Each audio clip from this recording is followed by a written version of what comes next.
नमस्कार बच्चों, मैं BL चौधरी पुनः आप लोगों का हार्दिक स्वागत करता हूं। तो चलिए आज हम कक्षा 12वीं के भौतिक शास्त्र विषय का एक महत्वपूर्ण टॉपिक वेव ऑप्टिक्स के अंतर्गत तरंगों के अध्यारोपण के सिद्धांत के बारे में जानते हैं। तो अध्यारोपण के सिद्धांत के अनुसार जब दो या दो से अधिक तरंगें माध्यम के किसी बिंदु पर एक साथ पहुंचती हैं तो परिणामी विस्थापन उन तरंगों द्वारा उत्पन्न अलग अलग विस्थापनों के सदिश योग के बराबर होता है। मान लीजिए उन तरंगों के विस्थापन क्रमशः vector y1, vector y2, vector y3 और इस प्रकार से वेक्टर yn हो और परिणामी विस्थापन का मान वेक्टर y हो, तो वेक्टर y बराबर vector y1 plus vector y2 plus vector y3 plus इस प्रकार से लास्ट में वेक्टर yn होगा।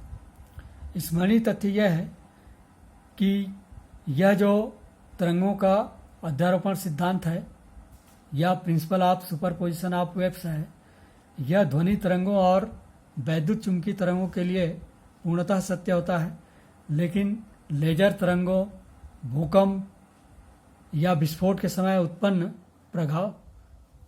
प्रघाती तरंगों के लिए ये लागू नहीं होता है। अब हम देखते हैं प्रकाश का व्यतिकरण, इंटरफेरेंस ऑफ लाइट।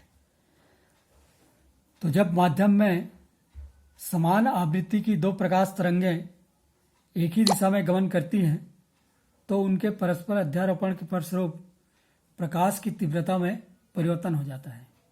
इस घटना को प्रकाश का व्यतिकरण कहते हैं। और व्यतिकरण दो प्रकार के होते हैं, एक संपोषी व्यतिकरण या कंस्ट्रक्टिव इंटरफेरेंस और दूसरा विनाशी व्यतिकरण या डिस्ट्रक्टिव इंटरफेरेंस।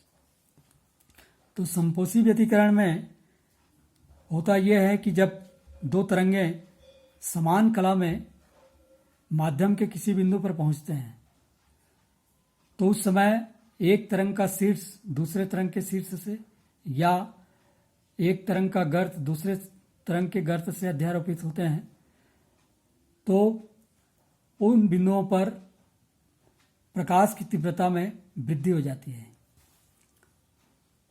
और यह वृद्धि जो है किसी एक सिंगल तरंग की तुलना में लगभग 4 गुना हो जाती है।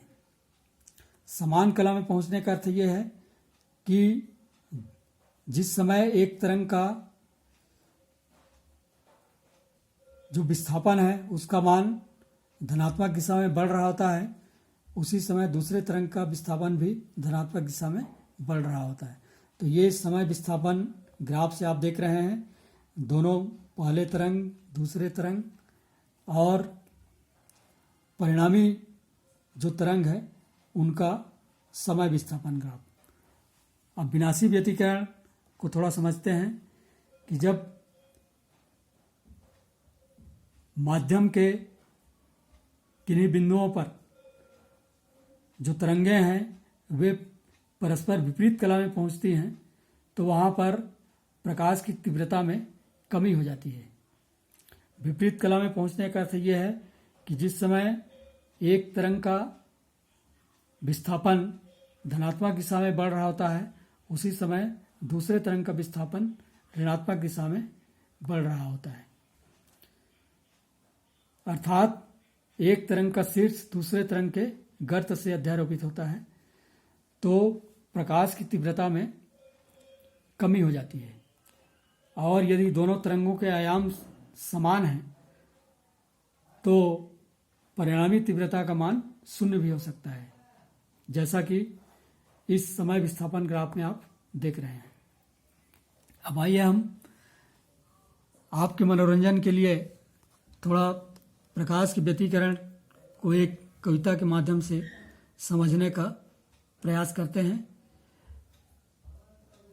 कविता कुंडली के रूप में है और इसे हम व्यतिकरण कुंडली कह सकते हैं। कला संबद्ध स्रोत की दो प्रकाश तरंगें, कला संबद्ध स्रोत की दो प्रकाश तरंगें करने तीव्रता विनिमय चलते संग संगे।